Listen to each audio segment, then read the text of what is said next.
안녕하십니까. 가톨릭대학교 생명공학과 석사 1기 전종인입니다. 이번 북 세미나 발표 시작하겠습니다.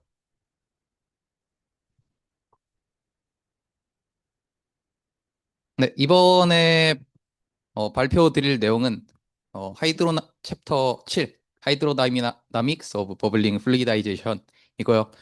본 챕터에서는 버블 하나하나의 특성, 프로퍼티, 그 다음에 이것들로 인해서 생기는 이 버블들이 유동층 안에서 어떤 역할들을 하는지에 대해서 설명드리겠습니다. 일단 버블이 유동층에서 왜 생기게 되는지부터 말씀드리겠습니다. 유동층은 처음 가스가 들어오게 되면은 층이 팽창한 후에 이 불안정성이 증가하게 되면서 진폭이 점점 커지고 교란이 발생하게 되는데요. 그래서 이로 인해서 이제 밀도의 불균일한 부분들이 생기고 버블들이 형성이 되게 됩니다. 그리고 이 가스 솔리드 유동층의 경우에는 이 교란이 매우 빠르게 일어나기 때문에 분산판 바로 위부터 기포가 발생되게 되는데요. 여기 오른쪽에 제가 돌린 거 보면은 CFD 보면 여기 분산판 바로 위부터 버블들이 생기는 것을 확인할 수 있습니다. 요거는 이제 가스 솔리드 유동층의 특성이고 리퀴드 플루이다이즈드 베드에서는 요 교란이 천천히 성장하기 때문에 좀 균일하게 팽창한다는 특징이 또 있습니다. 네. 그리고 이 가스 솔리드에서 생기는 버블 같은 경우에는 일반적인 액체 안에 생기는 버블하고 되게 유사한 특성들을 많이 가지고 있습니다. 일단 액체 안에서의 법을 먼저 보면은 액체 안에 기포가 생길 때 요게 작으면은 거의 구형을 유지하게 됩니다. 그러나 이제 기포가 커지면은 어 버블 스페리컬 캡 모양으로 이제 버블이 형성이 되는데 이 솔리드 안에서의 버블은 액체 안에서 충분히 성장한 요 스페리컬 캡 모양의 버블 일대랑 굉장히 높은 유사성을 가지게 됩니다. 그래서 보면은 어떤 유사성이 있냐 하면 첫 번째로 모양. 그래서 보면 이렇게 살짝 이렇게 찌그러진 스피리컬 캡 형상의 버블들이 이런 모양을 가지게 되고 그 다음에 타임 에버리지 라이징 벨로시티도 되게 굉장히 비슷한 식을 사용하게 되고 웨이크, 그 다음에 콜레센스, 버블 브레이커 메커니즘 이런 유사성을 가지고 있다고 볼 수 있겠습니다. 그래서 이것들은 이제 하나하나 뒤에서 살펴볼 예정입니다. 그래서 주의하셔야 될 점이 한 가지 있는데 이 액체 속 기체 같은 경우에는 그 버블 안에 있는 기체가 외부의 다른 기체들과 상호작용하거나 아니면은 어, 순환 같이 이렇게 물질 전달이 일어나지는 않습니다. 액체로 완벽하게 둘러싸여 있기 때문에 그러나 이제 고체 안의 버블 같은 경우는 고체 사이사이에 사실은 기체가 존재하기 때문에 이런 기체 순환 같은 점은 또 다르다는 것을 아시고 넘어가시면 좋겠습니다.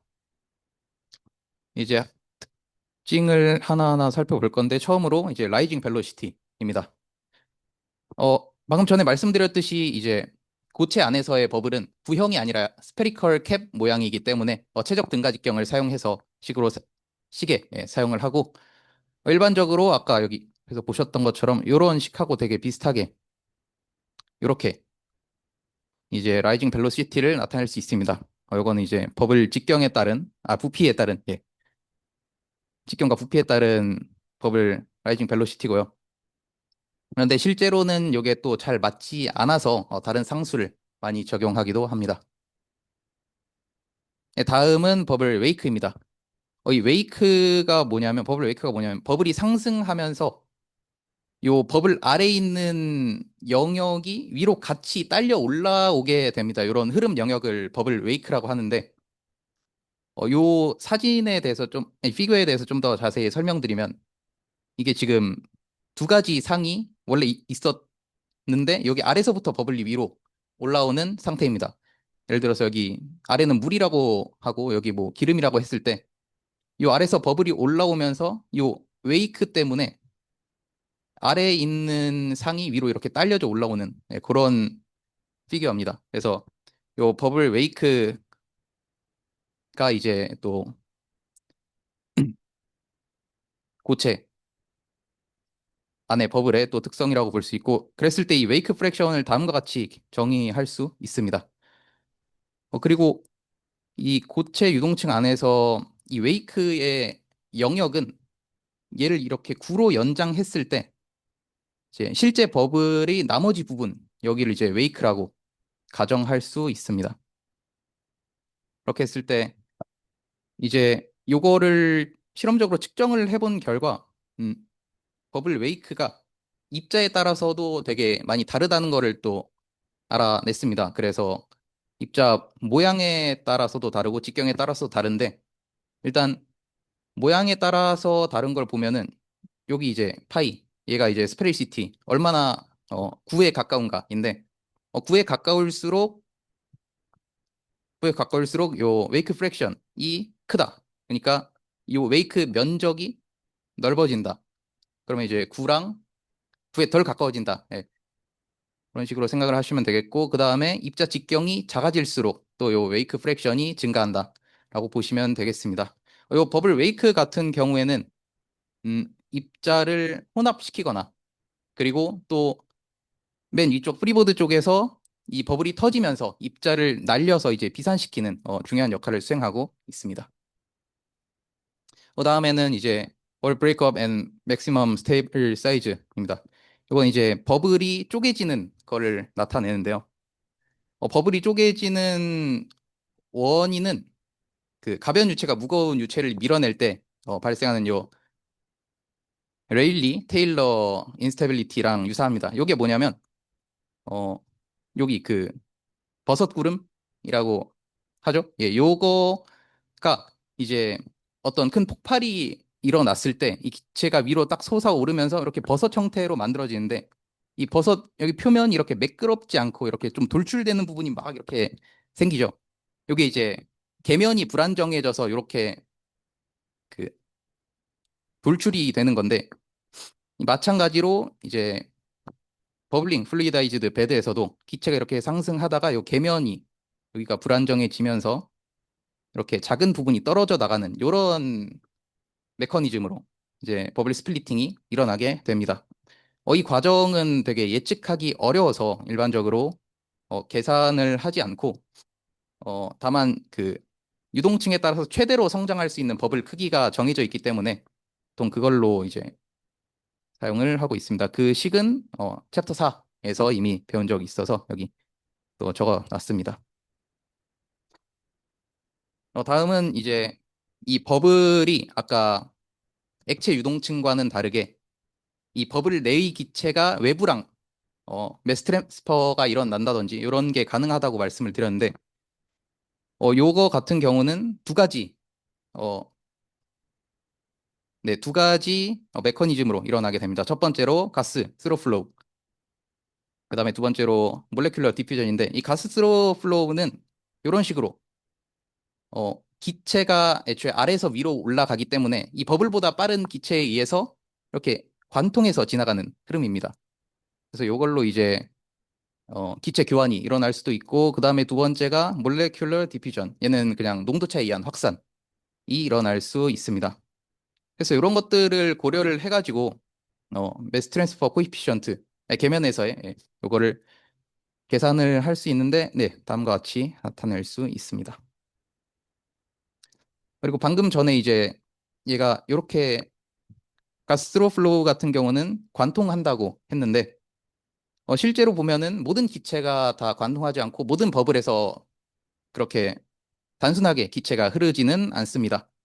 실제로 보면은 기포 꼭대기에서 여기에서 입자가 이렇게 밑으로 버블이 올라가면서 입자는 상대적으로 이렇게 아래로 내려가게 됩니다. 이런 식으로. 그래서 이게 내려가면서 기체도 잡아 끌어내리는 그런 현상이 이제 생기게 되는데 그래서 기체가 이렇게 올라가면서 다시 이렇게 내려가고 올라가고 내려가고 하는 이런 순환되는 구조가 형성이 될 때가 있습니다. 이걸 이제 클라우드라고 부릅니다. 그래서 이게 언제 생기냐 하면은 요 알파 값 다음과 같이 어, 행인식 요 알파 값이 1보다 크냐 작냐에 따라서 결정되는데 얘가 1보다 크면은 이 기체가 이렇게 순환되는 흐름이 형성되면서 클라우드가 생기고 그러니까 아니면은 이렇게 관통을 하고 하는 이런 쇼트 서킷을 보이게 됩니다. 네. 이렇게 이제 버블 하나하나 특성은 다 살펴봤고, 이제부터는 그 거시적으로 봤을 때 이 버블이 유동층에서 어떤 역할을 하는지에 대해서 살펴볼 건데, 그 전에 이제 먼저 설명드려야 되는 게 요 투 페이지 티오리입니다. 투 페이지 티오리가 뭐냐면, 이 버블링 플루이다이즈드 bed는 이제 버블이 생기니까 얘를 아예 두 가지로 구분해서 보겠다는 겁니다. 첫 번째로 이제 보이디지가 1에 가까운, 그러니까 기체밖에 없는 이 버블 페이지가 있고, 그 다음에 최소 유동화 속도에서의 공극률로 유지되는 에멀전 페이지, 이 두 가지의 상으로 이제 나눠서 얘를 보겠다는 겁니다. 그랬을 때 버블 이동하는 유량은 다음과 같다고 할 수 있고, 그래서 이런 거를 왜 나눠야 되냐 하면은, 요거는 제가 사용한 예시인데, 보시면은 얘가 이제 생성되는 기체 그 농도고, 얘가 고체 홀드업입니다. 그랬을 때 얘네를 합쳐보면은 여기 버블이 있는 부분에서 이 생성되는 기체가 어, 훨씬 적은 것을 확인할 수 있습니다. 그래서 이런 거를 구분을 하면서 이제 유동층을 이해를 해야 되기 때문에 이런 가정을 했다고 보시면 되겠습니다. 뒤쪽에도 그리고 이걸 사용하는 것도 추가적으로 나옵니다. 했을 때 이제 평균 버블 직경에 대해서 먼저 볼 건데, 요 평균 버블 직경 같은 경우는 되게 다양한 식이 있습니다. 예, 이거 말고도 되게 식이 다양한데, 일반적으로 얘네들의 정확도가 거의 비슷해서 어, 네, 뭐를 써도 상관없지만, 특히 겔다트 그룹에 따라서 잘 맞는 식이 있다고 합니다. 해서 겔다트 B는 여기 모리안 웬, 그다음에 뭐 A랑 D는 카이, 이런 식을 구분해서 사용하시면 좋을 것 같습니다.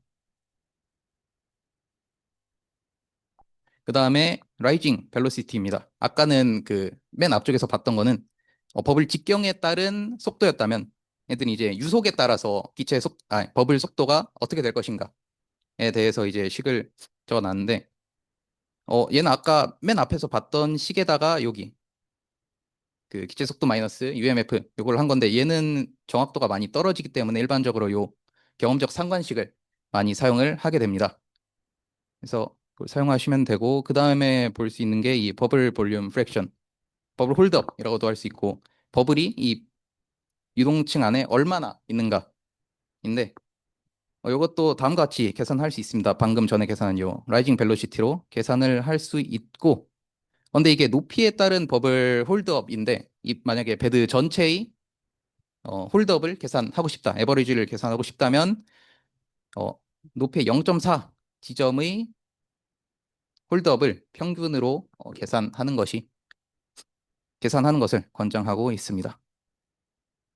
그다음에 이런 홀드업을 구해서 할 수 있는 게, 이렇게 베드 층이 얼마나 팽창됐는가, 이 층 높이 같은 걸 계산할 수 있습니다.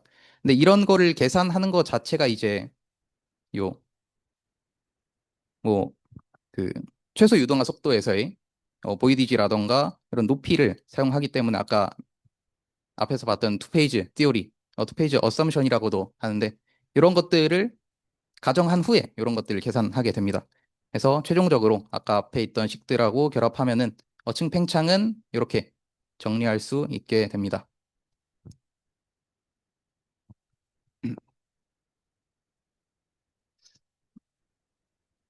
근데 이거는 이제 버블이, 그래서 이렇게 계산적인 거는 후에 이제 버블이 음, 전체적으로 어떤 형태로 이제 생성이 되고 이 입자를 섞어주냐에 대해서 살펴볼 건데, 이게 디스트리뷰터 아까 바로 밑에서, 바로 위에서 이렇게 버블이 생성되는 거를 봤지만, 일반적으로 벽면 쪽에서는 얘들이 합쳐질 때, 버블이 합쳐질 때 벽면 쪽에 있는 애들은 그 벽 너머에서 이렇게, 그러니까 모든 방향으로 버블을 만날 수 없기 때문에 일반적으로 중앙에 버블이 과잉되는 현상이 보입니다. 그래서 일반적으로 높이가 요 직경의 2배 정도일 때 중앙에 도달을 하게 되는데요. 그러나 여기 얘는 그 예외를 가져왔는데, 만약에 층이 이렇게 높다, 베드가 층이 높으면은 비대칭적인 유동 패턴이 생기게 됩니다. 보시면 입자가 뭐 물론 여기서도 이렇게 가장자리로 가는 것들도 있지만 보통 대부분 여기 가운데서 합쳐지다가 여기 다시 벽 쪽으로 가서 벽 쪽을 타고 이렇게 왔다 갔다 흐르는 비대칭적인 유동 패턴이 나타나게 됩니다. 네. 그래서 이런 것들도 설계할 때 고려를 하시면 좋고, 그래서 일반적으로는 방금 이게 이제 비대칭적인 유동 패턴이고, 일반적으로는 이렇게 유동을 하게 됩니다. 쓸 때 여기 분산판 위에서 바로 생기고 여기서 점점 합쳐져서 여기 가운데서 이렇게 쭉 올라가게 되는 이런 형상을 그, 예, 형상을 보이는데, 요것들로 인해서 이제 입자가 섞이게 되는데, 이 그 고체 혼합은 웨이크랑 드리프트에 의해서만 거의 진행이 됩니다. 웨이크는 아까 말씀드렸다시피 여기 버블의 아래에서 딸려오는 여기 영역에 의해서 섞이는 거고, 그다음에 드리프트 같은 경우는 이 버블의 위쪽 요 입자들이 버블 자체가 올라가면서 이 버블에 의해서 위로 밀려나는 그런 현상이 생기는데, 걔가 이제 드리프트입니다. 그래서 요 두 가지에 의해서 거의 지배적으로 입자가 혼합이 되고, 그래서 매스 플럭스 같은 경우에는 요 웨이크 프랙션하고 드리프트 프랙션 요 두 가지로 식이 유도가 될 수 있습니다.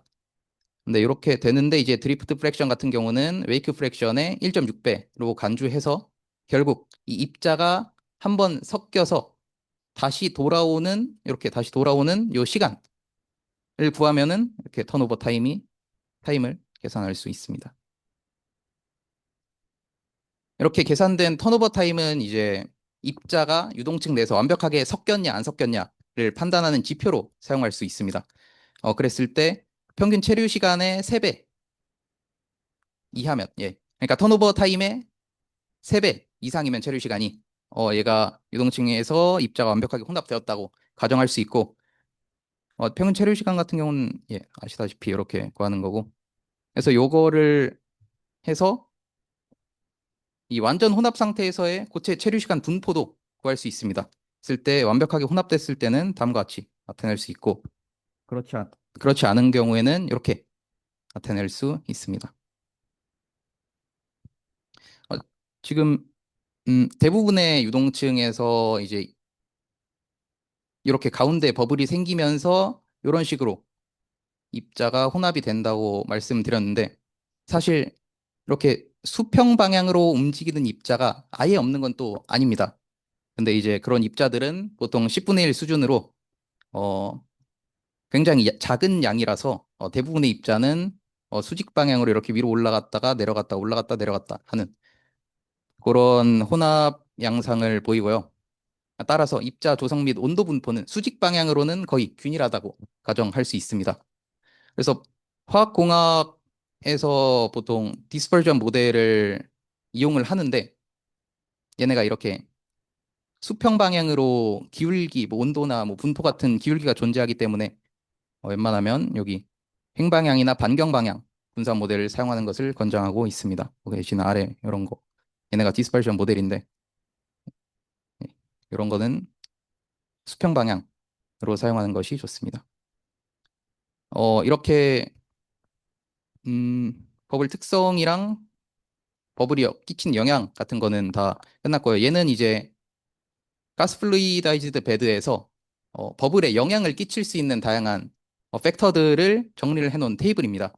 소리랑 뭐 일렉트리컬 필드, 그다음에 뭐 예, 다양하게 뭐 마그네틱 필드 있는데, 예, 필요하실 때 얘네들은 보시면 될 것 같습니다. 네, 이것으로 발표 마치겠습니다. 감사합니다.